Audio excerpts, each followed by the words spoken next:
नमस्कार. मी शशिकांत सिरसट. तर मी आज तुम्हाला हे सांगणार आहे की भारताची जी अर्थव्यवस्था आहे, ती आता भारताची अर्थव्यवस्था जगामध्ये 4थ्या क्रमांकावर गेली. म्हणजे जी डी पीनुसार म्हणजे भारतामध्ये जी काय आतापर्यंत गुड्स अँड सर्व्हिसेस म्हणजे जे काही सगळं सामान तयार होतं आहे भारतामध्ये, त्या प्रत्येक सामानाची जी काय शेवटची जी किंमत आहे, त्या किमती म्हणजे सगळ्या सामानांच्या ज्या सगळ्या किमती धरून जी काय गोळाबेरीज होती त्याला जी-डी-पी म्हणतात.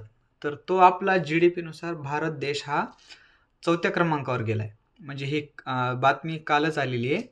म्हणजे काल म्हणजे 31 डिसेंबरला आपलं वर्ष 2025 हे संपण्याच्या वेळी. म्हणजे भारत हा जगामधील आता 4थी अर्थव्यवस्था झाला आहे जी-डी-पीनुसार. म्हणजे भारताचा जी-डी-पी आता 4 लाख म्हणजे जवळजवळ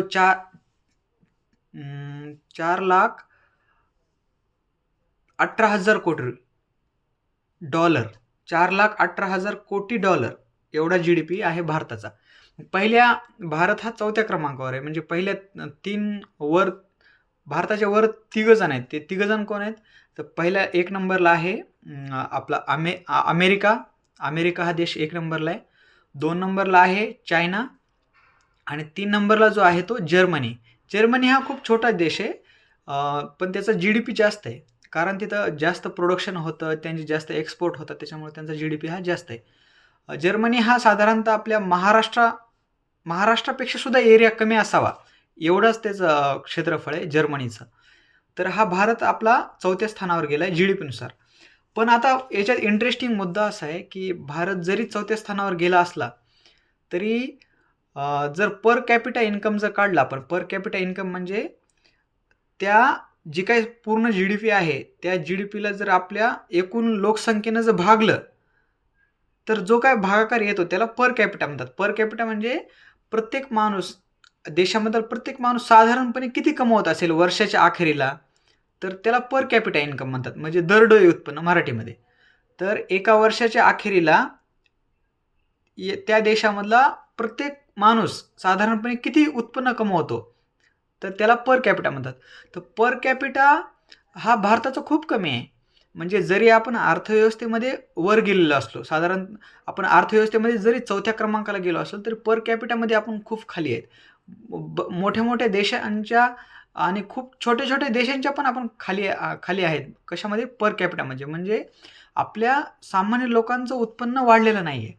जरी आपण जी-डी-पीमध्ये वर गेलो असेल तरी. उदाहरणार्थ, आता अमेरिका धरा. अमेरिका जी-डी-पीमध्ये 1 नंबरला आहे, 2 नंबरला चीन आहे, 3 नंबरला जर्मनी आहे आणि 4 नंबरला आपला भारत आहे आणि 5 नंबरला जपान होता. जपान अगोदर 4थ्याला होता, आता तो त्याला मागं टाकून आपण पुढे गेलोय. आणि आपल्या पुढे जो जर्मनी आहे, त्याचं एक साधारणतः 1.25 लाख कोटी डॉलर एवढं उत्पन्न आपल्यापेक्षा जास्त आहे. म्हणजे आपण पुढच्या एक 2-4 वर्षामध्ये आपण जर्मनीला पण मागं टाकू शकतोय. ते जास्त मोठं नाही. तर जास्त मोठं आहे तर चायना आणि अमेरिका यांना मागं टाकणं पुढच्या साधारणतः एक 20-25 वर्षात सुद्धा ते शक्य नाही आहे. कारण चायनाचा जी-डी-पी जो आहे तो 19 ट्रिलियन डॉलरचा आहे. 19 ट्रिलियन डॉलरचा आणि जो अमेरिकेचा आहे तो 31 ट्रिलियन डॉलरचा आहे. त्याच्यामुळं आणि आपला जो आहे तो साधारणतः 2.5-3 ट्रिलियन डॉलरची इकॉनॉमी आपली 4 ट्रिलियन डॉलरची. त्याच्यामुळं खूप फरक आहे त्याच्यामध्ये आणि ह्याच्यामध्ये. पण बघा, जरी आपण जी-डी-पीमध्ये वर गेलो असलो तरी अमेरिकेचं पर कॅपिटा इन्कम म्हणजे त्यांचं पर कॅपिटा इन्कमनुसार हे कळतं की तिथलं लिव्हिंग स्टँडर्ड कसं असलं पाहिजे, तिथले लोकं काय पद्धतीनं राहत असले पाहिजे. म्हणजे आपलं जर भारताचं गृहीत धरलं तर साधारणतः आपल्या मोठ्या-मोठ्या शहरामध्ये किंवा भारतामध्ये एका स्क्वेअर किलोमीटरमध्ये त्याला घनता म्हणतात. एका स्क्वेअर किलोमीटरमध्ये आपले जवळजवळ 450 लोक राहतात, 426 आणि अमेरिकेमध्ये एका स्क्वेअर किलोमीटरमध्ये 32 लोक राहतात. म्हणजे त्यांचं क्षेत्रफळ पण मोठं आहे. म्हणजे तिथं प्रत्येकाचं जर शेती गृहीत धरलं किंवा घरं गृहीत धरलं तर एकेकाची शेती 100 एकर 50 एकरावाला शेती म्हणजे आपल्या इकडं 10 5 एकरावाल्याला कसं साधा शेतकरी म्हणतात, तसं तिथं 50 एकर, 20 एकर आणि 40-50 एकर म्हणजे एकदम साधा शेतकरी. म्हणजे इथं शेतकऱ्यांचं जी काही शेती आहे, ती मोठा शेतकरी म्हणजे 100च्या वरचे सगळे. आणि साधा 40 एकर, 50 एकरवाल्याला तिथं साधा शेतकरी म्हणतात. तर तशी परिस्थिती. त्यांचं लिव्हिंग स्टँडर्ड एकदम स्टँडर्ड आहे. तर आपल्याला मुद्दा आपला हा आहे, की जी-डी-पीमध्ये आपण 4थ्या क्रमांकावर गेलेली आहे अर्थव्यवस्था. पण आपलं जे पर कॅपिटा इन्कम आहे, जे ते आपलं खूप कमी आहे. आता उदाहरणार्थ आपल्याला कंपॅरिझन करू आपलं. कंपॅरिझन करताना जर आपण अमेरिकेचं उत्पन्न घेतलं, तर अमेरिकेतला प्रत्येक माणूस वर्षाकाठी 80 लाख रुपये कमवतो. आता भरपूर जणांना माहीत असेल, पण काही जणांना माहीत नसलं तर धक्का बसू शकतो, की अमेरिकेतला प्रत्येक माणूस दरवर्षी साधारणपणे 80 लाख रुपये कमवतो. हे झालं अमेरिकेचं. तर आपण ज्याला मागं टाकलं, तो जपान किती कमवतोय? तो जपानमधला प्रत्येक माणूस वर्षाकाठी 36 लाख रुपये कमवतो. प्रत्येक साधारण माणूस त्याला 36 लाख रुपये. हे झालं जपानचं. तर त्याच्यानंतर जर्मनी किती कमवते? जर्मनीतला प्रत्येक माणूस साधारणपणे वर्षाला 54 लाख रुपये, म्हणजे आपण ते डॉलरमध्ये जर असेल तर जर्मनीचं 60 लाख म्हणजे $60,000 असं होते. पण तुम्ही $60,000 जर तुम्ही आताचा जी काय रुपयाचा रेट आहे, म्हणजे डॉलरसोबत 1 रुपयाबरोबर म्हणजे $1 बरोबर 91 रुपये असा जो रेट आहे, तर त्यानुसार जर आपण गुणलं तर साधारणतः $60,000 बरोबर ते 54 लाख रुपये असं येतं. त्याच्यामुळे मी रुपयामध्ये कन्व्हर्ट करून सांगतोय. तर जर्मनीमधला माणूस 54 लाख रुपये कमवतोय वर्षाला. आणि आपल्या जो पुढे आपण ज्याच्याशी स्पर्धा करतोय तो चीन देश. चीन देश किती कमवतो? 12.5 लाख. तिथला प्रत्येक माणूस साधारणपणे, म्हणजे कोणताही साधारण माणूस गृहीत धरला तर आपण तो 12.5 लाख रुपये पर इयर, म्हणजे प्रत्येक वर्षाला 12.5 लाख रुपये उत्पन्न आहे तिथल्या साधारण माणसाचं. मग आपल्या भारताचं किती आहे? तर आपल्या भारताचं उत्पन्न आहे 2,43,000 रुपये, म्हणजे 2.5 लाख पण नाही आहे. म्हणजे आपला साधारण माणूस, हे तर काय खरं सांगायचं म्हणजे काय प्रत्येक साधारण माणसाचं उत्पन्न तेवढं नसतंय. पण ही इकॉनॉमिकल ही असं ते गणिती पद्धती असल्यामुळे ते आपल्याला गृहीत धरायला लागतं, की तेवढं उत्पन्न आहे आपल्याला. तर साधारणतः 2,43,000 रुपये हे भारताचं ॲव्हरेज पर कॅपिटा इन्कम आहे. हे झालं आपलं जी-डी-पी. म्हणजे आपण जरी जी-डी-पीमध्ये वर जात असलो, तरी आपलं जे काही पर कॅपिटा इन्कम आहे, ते काय पुढे जात नाही. आता उदाहरणार्थ जर्मनी हा देश खूप छोटा आहे. म्हणजे आपल्या महाराष्ट्र एवढा पण नाही आहे तो. तर तसं. आता हे झालं. आता तुम्हाला दुसरी एक गोष्ट सांगतो. आता हे जरी आपण जी-डी-पीमध्ये काल बातमी आली, की जी-डी-पीमध्ये आपण वर गेलोय.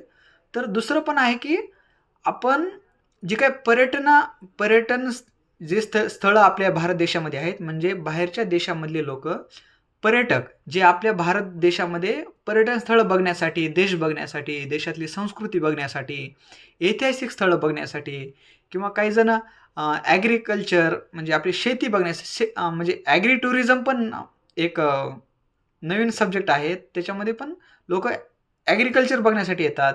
काही जण मेडिकल टुरिझम पण निघाले. म्हणजे आपली इथली विविध दवाखाने याच्या सुविधा घेण्यासाठी बाहेरच्या देशामधून लोकं आपल्या भारतामध्ये येतात. त्याला मेडिकल टुरिझम म्हणतात. तर तसे सगळ्या प्रकारचे जे काही बाहेरच्या देशामधले लोकं आपल्या देशामध्ये येतात, जे काही पर्यटक, तर ते दरवर्षी किती येतात?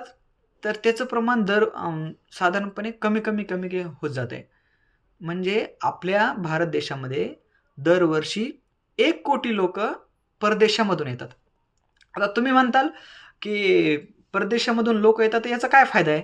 तर परदेशामधून याचा फायदा असा असतो, एकतर ते जेव्हा बाहेरच्या देशामधून आपल्या देशामध्ये येतात, तेव्हा ते डॉलरमध्ये पैसे आणत असतात. म्हणजे त्यांच्याकडे समजा आपण दुसऱ्या देशात जातोय, तर आपण एक साधारण सगळ्या देशांचं एक कॉमन चलन म्हणून एक डॉलर स्वीकारले सगळ्यांनी. ते काय असं त्याला काही लीगली सँक्शन नाही, पण डॉलर ही म्हणजे जास्त पॉवरफुल करन्सी असल्यामुळं सगळ्या देशांना कॉमन. जसं आपण भारतामध्ये फिरताना साधारणतः एक सगळ्यांना समजावं अशी हिंदी भाषा वापरतो. का? कारण सगळ्यांना समजावं. कारण आता समजा मी तामिळनाडूमध्ये गेलो, तर मला तामिळनाडू येतंय का? नाही येत. तमिळ भाषा येत नाही किंवा कर्नाटकमध्ये गेलो तर कन्नड येत नाही. पण साधारणपणे सगळ्यांना हिंदी येत असतं. म्हणून आपण हिंदी कशी कॉमन वापरतो, सगळीकडेच वापरतो असं नाही. तामिळनाडूमध्ये खूप विरोध होतो त्याला. पण जर आपण सगळीकडं वापरतो असं नाही, पण साधारणपणे हिंदी सगळ्यांना जवळ-जवळ येत असतं. त्याच्यामुळे आपण हिंदी वापरतो. तसं अख्ख्या जगामध्ये डॉलर हे साधारणपणे व्यवहार करण्याचं ते माध्यम वापरलं जातं. तर तसं ते बाहेरच्या देशामधले जेव्हा पर्यटक आपल्या देशात येतात, तेव्हा डॉलर घेऊन येत असतात. मग ते डॉलर आपल्या हॉटेलमध्ये मिळतात. सगळीकडं त्याचा फायदा होत असतो. म्हणून आपल्याला परकीय चलन पण भेटत असतं. म्हणून त्याचा फायदा असतो. तर आपल्या भारत देशामध्ये साधारणपणे 1 कोटी लोकं दरवर्षी पर्यटक म्हणून येतात. तर तुम्हाला आश्चर्य वाटेल. आता दुसरी गोष्ट म्हणजे आता सगळ्यांना माहीत असेल, की दुबई नावाचा देश आहे. दुबई नावाचा देश पहिल्यांदा खूप वाळवंट होतं. अगदी खूप वाळवंट म्हणजे तिथं आता पाणी नाही आहे. तिथं जास्तीत जास्त तेल तयार होतं. पण पाणी ते तिथं जास्त नाही आहे. ते दुसरीकडून पाणी आणतात. पण तिथं त्यांनी पर्यटन स्थळ एवढे डेव्हलप केलेले आहेत. म्हणजे त्यांनी आर्टिफिशियल म्हणजे मानवाने तयार केलेले. त्यांनी असे वेगवेगळे अं, समुद्रासारखे दिसावे असे आयलँड तयार केलेत आणि त्याच्यावर वेगवेगळ्या बिल्डिंगी तिथल्या बिल्डिंग बघितल्या की असं म्हणजे आपण व्हिडिओमध्ये साधारणतः मी तर काही प्रत्यक्षात गेलो नाही. पण व्हिडिओमध्ये आपण बघतो ना, किती मोठ्याल्या बिल्डिंग असतात आणि एकदम स्वच्छता सगळ्या गोष्टी ठीक. त्याच्यामुळं आपल्या भारतामध्ये 1 कोटी लोक येतात परदेशातून. तर दुबईमध्ये किती येत असावे? दुबईमध्ये दरवर्षी 2 कोटी लोक तिथं तिथलं बघण्यासाठी, दुबई बघण्यासाठी 2 कोटी लोक दरवर्षी जातात. म्हणजे त्या देशाला किती फायदा होत असेल परकीय चलनाचा. आता दुबई देश केवढा आहे तुम्हाला सांगतो. दुबई देश म्हणजे साधारणतः दुबई देशाची लोकसंख्या ही 40 लाख आहे. 40 लाख म्हणजे आपल्या पुणे जिल्ह्याची लोकसंख्या सुद्धा जास्त आहे. पुणे शहराची सुद्धा 40 लाखापेक्षा सुद्धा जास्त लोकसंख्या आहे. म्हणजे अख्खा दुबई देश हा 40 लाख लोकसंख्येचा आहे आणि त्या देशामध्ये 2 कोटी लोक दरवर्षी येतात. आश्चर्य आहे का नाही? तर आणि दुबई देश केवढा आहे? दुबई देशाचं साधारणतः क्षेत्रफळ तुम्हाला सांगतो. असं काही आकडे ध्यानात ठेवायची किंवा पण माणसाला समजावं म्हणून मी आकडे सांगतोय. साधारणतः 4114 स्क्वेअर किलोमीटर 4114 स्क्वेअर किलोमीटर हे त्याचं क्षेत्रफळ आहे. आता कंपॅरिझन करून सांगतो. आपला जो ठाणे जिल्हा आहे, ठाणे जिल्ह्याचं क्षेत्रफळ किती? 4214 स्क्वेअर किलोमीटर. म्हणजे ठाणे जिल्ह्यापेक्षा सुद्धा छोटा देश आहे किंवा ठाणे जिल्हा जेवढा आहे, तेवढा हा दुबई देश आहे. तर या देशामध्ये एवढं लोकं पर्यटनासाठी येतात. तर याचा अर्थ असा आहे, की आपल्या भारत देशानं सुद्धा पर्यटनासाठी कशी जास्तीत जास्त लोकं येतील, त्यांना आपण जास्तीत जास्त सोय कशी देऊ आणि आपण जे काही पर्यटन स्थळे असेल, उदाहरणार्थ महाराष्ट्र असेल, महाराष्ट्रातील वेगवेगळे किल्ले असतील, जे आपले आराध्य दैवत आहेत शिवाजी महाराज, त्यांचे किल्ले असतील, आपण ते साफसुथरे करून आणि त्याच्यामध्ये काही नाविन्यपूर्णता करता येईल. हे जर आपण आपल्या देशानं पूर्ण केलं, तर जास्तीत जास्त लोकं आपल्या देशामध्ये पण पर्यटनासाठी येऊ शकतात आणि आपल्या पण देशाची इकॉनॉमी वाढू शकते. तर आजचा आपला मुद्दा असा होता, की भारत देश हा आपला जगाच्या जी-डी-पीच्या मध्ये 4थ्या क्रमांकाची अर्थव्यवस्था झालेला आहे. आपण जपानला मागं टाकलेलं आहे. तर आपण लवकरच जर्मनीला पण मागं टाकू. पण या सर्व रगाड्यामध्ये आपल्या लोकांचं जीवनमान सुधारलं पाहिजे. ते महत्त्वाचं आहे. आणि तुम्हाला काय वाटतं याविषयी ते पण कमेंटमध्ये सांगा. धन्यवाद.